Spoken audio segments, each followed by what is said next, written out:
Hello friends, स्वागत है आप सभी लोगों का आपके अपने यूट्यूब चैनल एग्जाम हिंट्स में। आज की इस वीडियो में हम देखेंगे BA BSc BCom third semester subject human values and environment studies यानी कि मानव मूल्य और पर्यावरण अध्ययन की यूनिट नंबर फर्स्ट के कुल 100 most important multiple choice questions, जो कि पहले भी आपके सेमेस्टर परीक्षाओं में पूछे गए हैं तथा आपकी आगामी परीक्षा के लिए बेहद ही महत्वपूर्ण रहने वाले हैं। तो अगर आप इस चैनल पर फर्स्ट टाइम विजिट कर रहे हैं और अगर अभी तक आपने इस चैनल को सब्सक्राइब नहीं किया है तो चैनल को जरूर से जरूर सब्सक्राइब कर लें तथा बेल आइकन को प्रेस करना ना भूलें। तो चलिए आज की इस वीडियो को बिना किसी देरी के शुरू करते हैं। तो बात करें आज के पहले प्रश्न की, तो आज का पहला प्रश्न है मूल्य यानी कि वैल्यू शब्द किस भाषा से बना है। तो इसका जो राइट आंसर है वह है ऑप्शन सेकंड लैटिन, यानी कि जो मूल्य शब्द है वह लैटिन लैंग्वेज से लिया गया है। वहीं बात करें अगले प्रश्न की, तो अगला प्रश्न है मूल्य शब्द लैटिन भाषा की किस शब्द से निर्मित है। तो मूल्य शब्द लैटिन भाषा के वैलेर शब्द से निर्मित है। तो इसका जो राइट आंसर होगा वह होगा ऑप्शन फर्स्ट। वहीं बात करें तीसरे प्रश्न की, तो तीसरा प्रश्न है मूल्य की क्या विशेषताएं हैं। तो मूल्य की विशेषताओं में पहली विशेषता है मूल्य व्यक्तित्व के भीतर गहराई में स्थित होते हैं, तथा इसका जो सेकंड ऑप्शन है वह है मूल्य सामान्यतः स्थायी प्रकृति के होते हैं, तथा थर्ड ऑप्शन है मूल्यों को सीखा जाता है, तथा फोर्थ ऑप्शन दिया गया है उपर्युक्त सभी। तो उपर्युक्त जितने भी विशेषताएं दी गई हैं वो सभी विशेषताएं मूल्य की हैं, तो इसलिए इसका जो राइट आंसर है वह है ऑप्शन डी। बात करें अगले प्रश्न की, तो अगला प्रश्न है मूल्य उसे कहते हैं जिनसे मनुष्य की इच्छाओं की तृप्ति होती है। उक्त विचार निम्न में से किसका है। तो यह विचार दिया गया था अर्बन के द्वारा। तो इसका जो राइट आंसर होगा वह है ऑप्शन फर्स्ट। तो आपको उपर्युक्त कथन को याद रखना है कि यह कथन अर्बन के द्वारा दिया गया था। वहीं अगला प्रश्न है मूल्य वे आदर्श विश्वास या मानक हैं जिन्हें समाज या समाज के अधिकांश सदस्य ग्रहण किए होते हैं। यह परिभाषा निम्न में से किसके द्वारा दी गई थी। तो मूल्य की यह परिभाषा दी गई थी जॉन जे केन के द्वारा। तो इसका जो राइट आंसर है वह है ऑप्शन बी। तो जॉन जे केन के द्वारा दी गई परिभाषा है कि मूल्य वे आदर्श विश्वास या फिर मानक हैं जिन्हें समाज या समाज के अधिकांश सदस्य ग्रहण करते हैं। तो इसका राइट आंसर होगा ऑप्शन बी। अगला प्रश्न है जीवन के लक्ष्यों एवं जीवन प्रक्रिया के प्रति प्राथमिकता रखते हैं बजाय किसी विशिष्ट कार्य के प्रति रुचि रखने के।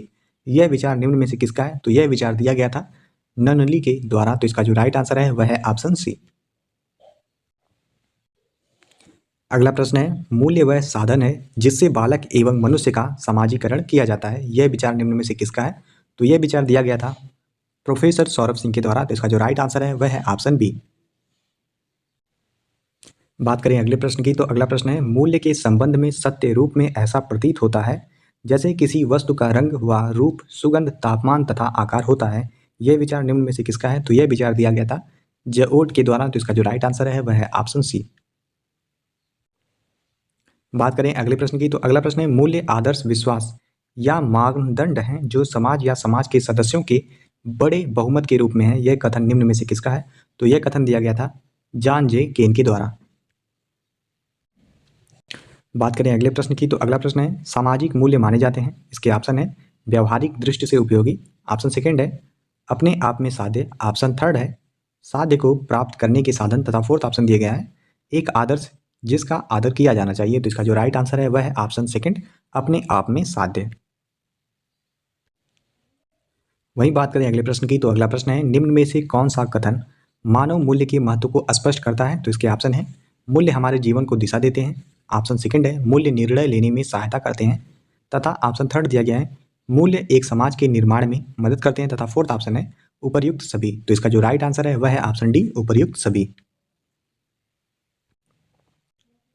अगला प्रश्न है निम्न में से कौन से तत्व मानव मूल्य माने जाते हैं।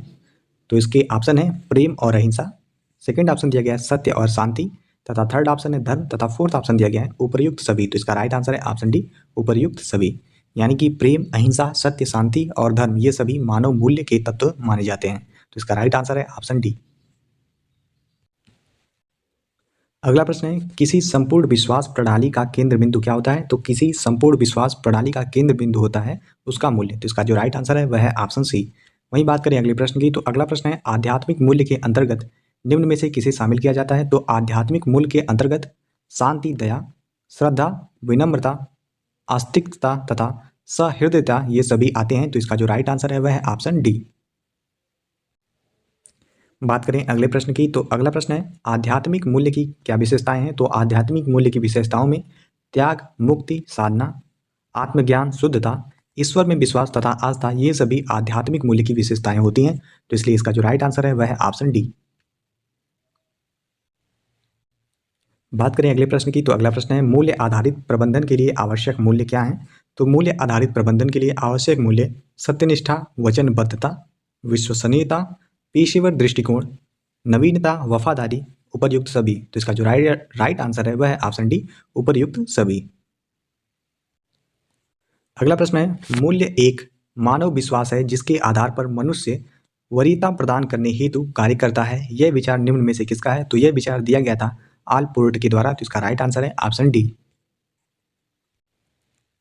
अगला प्रश्न है निम्न में से कौन मानव मूल्य में शामिल है। तो इसके ऑप्शन है नैतिक मूल्य, सेकंड ऑप्शन है आध्यात्मिक मूल्य, थर्ड ऑप्शन है ए और बी दोनों, तथा फोर्थ ऑप्शन है हिंसा। तो मानव मूल्य के अंतर्गत नैतिक मूल्य और आध्यात्मिक मूल्य को शामिल किया गया है। तो इसलिए इसका राइट आंसर है ऑप्शन सी। बात करें अगले प्रश्न की, तो अगला प्रश्न है निम्न में से कौन राजनीतिक मूल्य नहीं है। तो इसके ऑप्शन है सेवा भाव, सेकंड ऑप्शन है ईमानदारी, थर्ड ऑप्शन है भ्रष्टाचार, तथा फोर्थ ऑप्शन है कर्तव्यनिष्ठा। तो इसका जो राइट आंसर है वह है ऑप्शन सी, भ्रष्टाचार। भ्रष्टाचार राजनीतिक मूल्य के अंतर्गत नहीं आता है। वहीं बात करें अगले प्रश्न की, तो अगला प्रश्न है निम्न में से कौन भौतिक मूल्य नहीं है। तो इसके ऑप्शन है वस्त्र, भोजन, दया, मकान। तो भौतिक मूल्य के अंतर्गत जो नहीं आता है वह है दया। इसके अलावा वस्त्र, भोजन, मकान ये सभी भौतिक मूल्य के अंतर्गत आते हैं।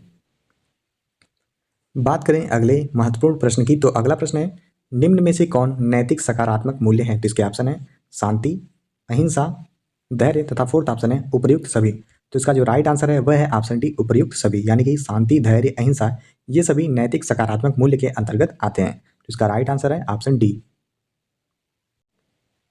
बात करें अगले प्रश्न की, तो अगला प्रश्न है निम्न में से किसने मूल्य निर्धारण की प्रक्रिया के 7 मानदंड निर्धारित किए हैं। तो साइमन, रैथ्स तथा हर्मी इन तीनों ने सम्मिलित रूप से मूल्य निर्धारण की प्रक्रिया के 7 मानदंडों का निर्धारण किया था। तो इसका जो राइट आंसर होगा वह है ऑप्शन डी। अगला प्रश्न है सामाजिक मूल्यों का व्यक्ति द्वारा आंतरिकरण किया जाता है। तो इसका जो राइट आंसर है वह है ऑप्शन सी, समाजीकरण द्वारा। बात करें अगले महत्वपूर्ण प्रश्न की, तो अगला प्रश्न है निम्न में से कौन नकारात्मक मूल्य है। तो इसके ऑप्शन है कायरता, हिंसा, अन्याय, तथा फोर्थ ऑप्शन है उपर्युक्त सभी। तो इसका जो राइट आंसर है वह है ऑप्शन डी, उपर्युक्त सभी। यानी कि कायरता, अन्याय, हिंसा ये सभी नकारात्मक मूल्य के अंतर्गत आते हैं, जबकि अहिंसा, धैर्य तथा शांति ये सभी सकारात्मक मूल्य के कुछ उदाहरण हैं।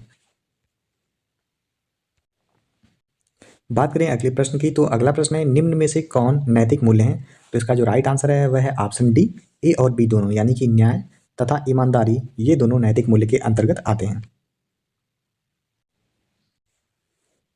अगला प्रश्न है निम्न में से कौन व्यावसायिक मूल्य है। तो इसके ऑप्शन है जिम्मेदारी, सत्यनिष्ठता, जवाबदेही, तथा फोर्थ ऑप्शन है उपर्युक्त सभी। तो इसका जो राइट आंसर है वह है ऑप्शन डी, उपर्युक्त सभी। यानी कि जिम्मेदारी, सत्यनिष्ठा, जवाबदेही ये सभी व्यावसायिक मूल्य के अंतर्गत निहित हैं। बात करें अगले प्रश्न की, तो अगला प्रश्न है मूल्य व्यक्तित्व को या सामाजिक अंतरक्रिया की व्यवस्था को संगठित करने में सहायक होता है। उक्त विचार निम्न में से किसका है। तो यह विचार जॉनसन के द्वारा दिया गया था। तो इसका राइट आंसर है ऑप्शन बी। बात करें अगले महत्वपूर्ण प्रश्न की, तो अगला प्रश्न है मूल्य की प्रकृति के संबंध में 3 मत प्रचलित हैं, इनमें से कौन उसमें शामिल नहीं है।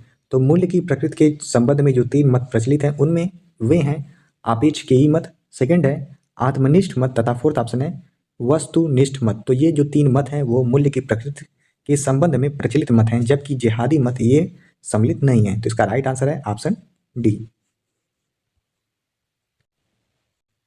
बात करें अगले प्रश्न की, तो अगला प्रश्न है निम्न में से किसने सामाजिक मूल्यों को आर्थिक महत्व दिया है। तो इसका राइट आंसर है ऑप्शन सी, दुर्खीम ने। अगला प्रश्न है निम्न में से कौन नैतिक सामाजिक मूल्य है। तो इसके ऑप्शन है मित्रता, सेकंड ऑप्शन दिया गया सच्चाई, ऑप्शन थर्ड है ईमानदारी, तथा फोर्थ ऑप्शन है उपर्युक्त सभी। तो इसका जो राइट आंसर हो जाएगा वो है ऑप्शन डी, उपर्युक्त सभी।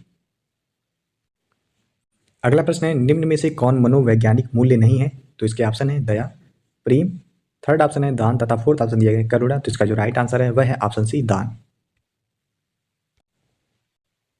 बात करें अगले प्रश्न की, तो अगला प्रश्न है प्रबंध क्या है। तो प्रबंध स्वयं काम करने एवं दूसरों से काम लेने इन दोनों की कला को ही प्रबंध कहते हैं। तो इसका जो राइट आंसर है वह है ऑप्शन सी। बात करें अगले प्रश्न की, तो अगला प्रश्न है निम्न में से कौन प्रबंध के स्तर नहीं है। तो प्रबंध के 3 स्तर होते हैं, निम्न स्तर, मध्य स्तर तथा उच्च स्तर, जबकि मुख्य स्तर नहीं होता है। तो इसका राइट आंसर है ऑप्शन डी। अगला प्रश्न है भारत में प्रबंध है, तो भारत में प्रबंध आवश्यक होता है। तो इसका राइट आंसर है ऑप्शन फर्स्ट। बात करें अगले प्रश्न की, तो अगला प्रश्न है प्रबंध का सार तत्व क्या है। तो प्रबंध का सार तत्व स्टाफिंग है। तो इसका राइट आंसर है ऑप्शन फर्स्ट। वहीं अगला प्रश्न है प्रबंध किसका नौकर है। तो प्रबंध जो होता है वो प्रशासन के अंतर्गत आता है। तो इसका राइट आंसर है ऑप्शन बी।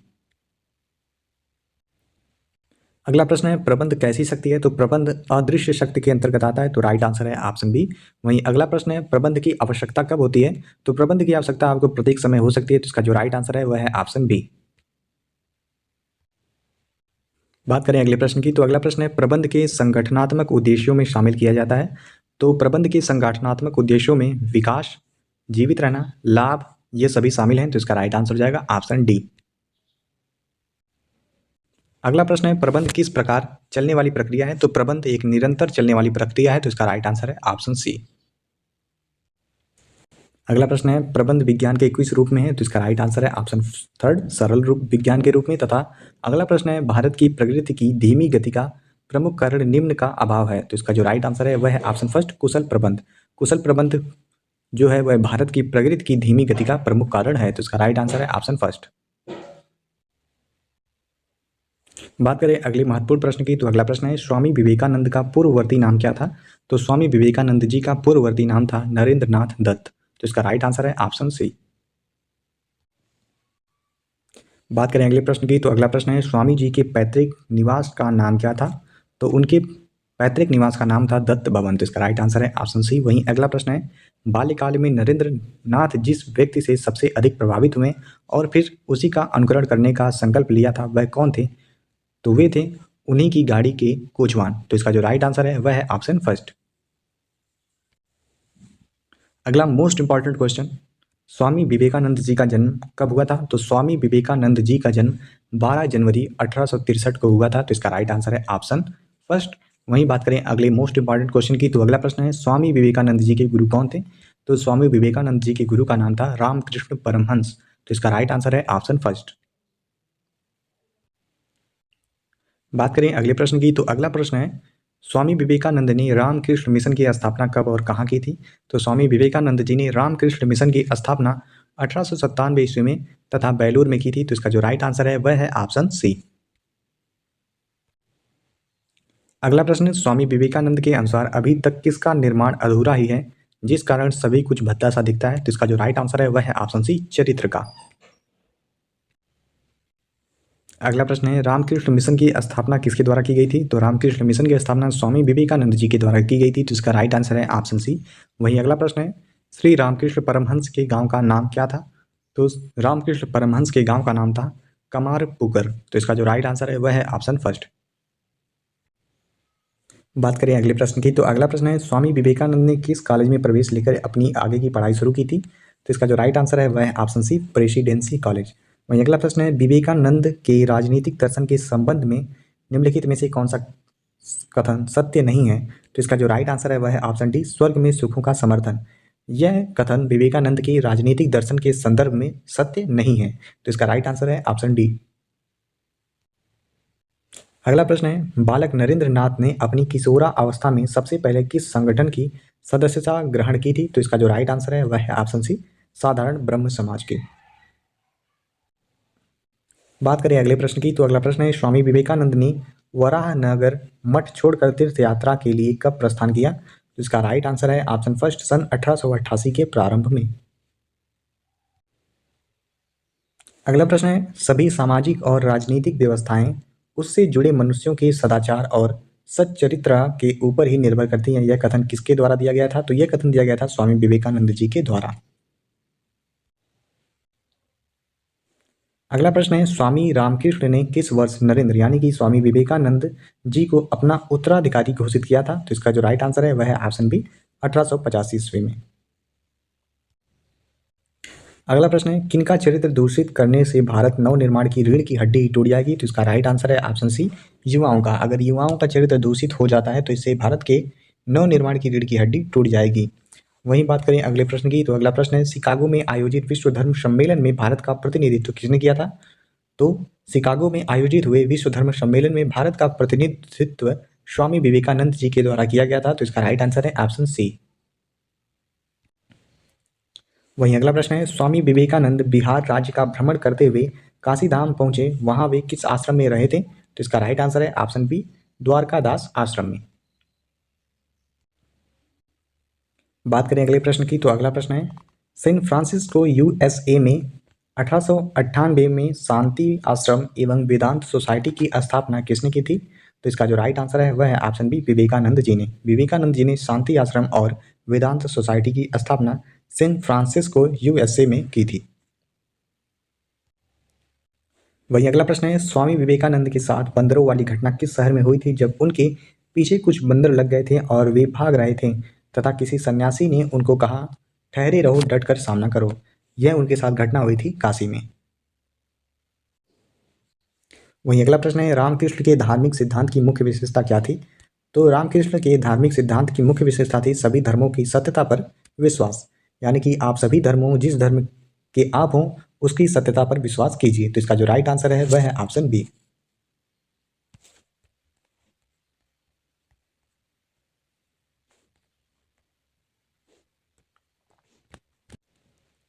बात करें अगले महत्वपूर्ण प्रश्न की, तो अगला प्रश्न है गर्व करो कि तुम भारतीय हो, गर्व से कहो कि मैं एक भारतीय हूँ, हर एक भारतीय मेरा भाई है। यह कथन दिया गया था स्वामी विवेकानंद जी के द्वारा। तो इसका राइट आंसर है ऑप्शन सी।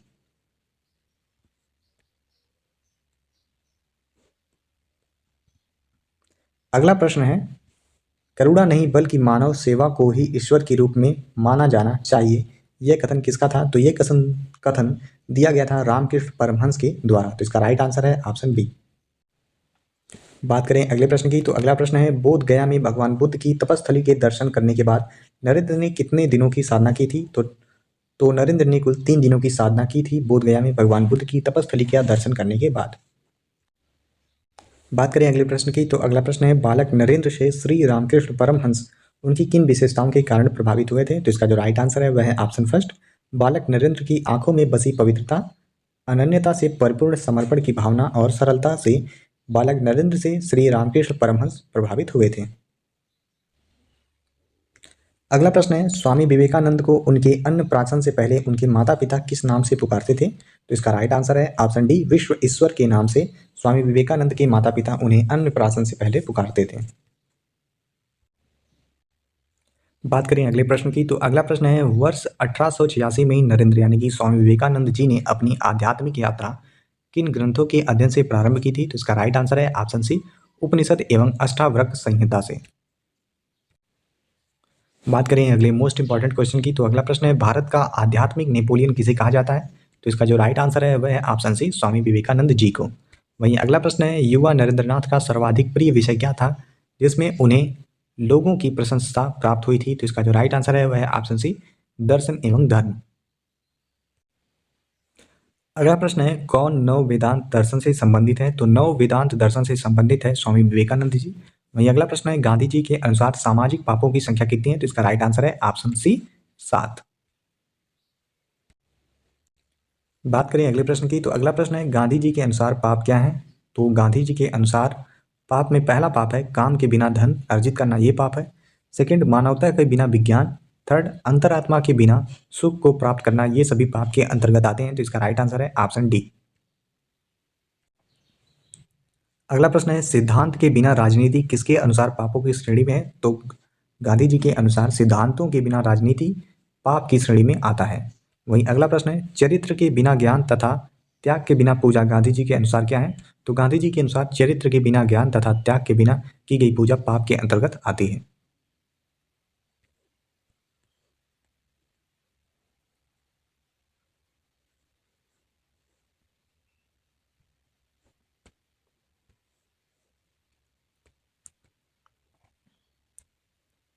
गांधी जी के अनुसार जो निम्नलिखित 7 पाप बताए गए थे वह हैं काम के बिना धन, अंतर आत्मा के बिना सुख, मानवता के बिना विज्ञान, चरित्र के बिना ज्ञान, सिद्धांत के बिना राजनीति, नैतिकता के बिना व्यापार तथा त्याग के बिना पूजा।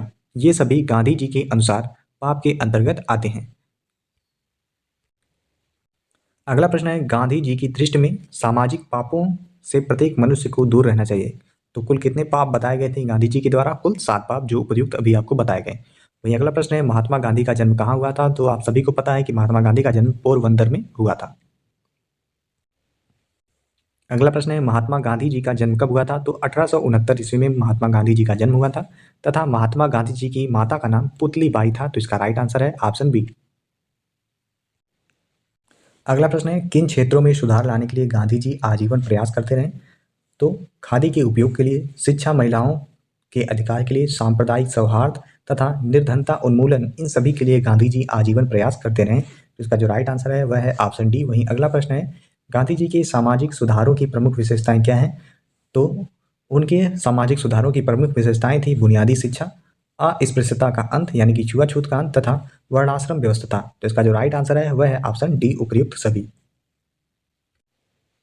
अगला प्रश्न है, गांधी जी के अनुसार व्यापार सदाचार पर आधारित होना चाहिए, अन्यथा वह माना जाएगा। तो इसका राइट आंसर है ऑप्शन फर्स्ट, भ्रष्टाचार। यदि व्यापार सदाचार पर आधारित नहीं है तो उसे भ्रष्टाचार माना जाएगा गांधी जी के अनुसार। वहीं अगला प्रश्न है, महात्मा गांधी संबंधित नहीं थे।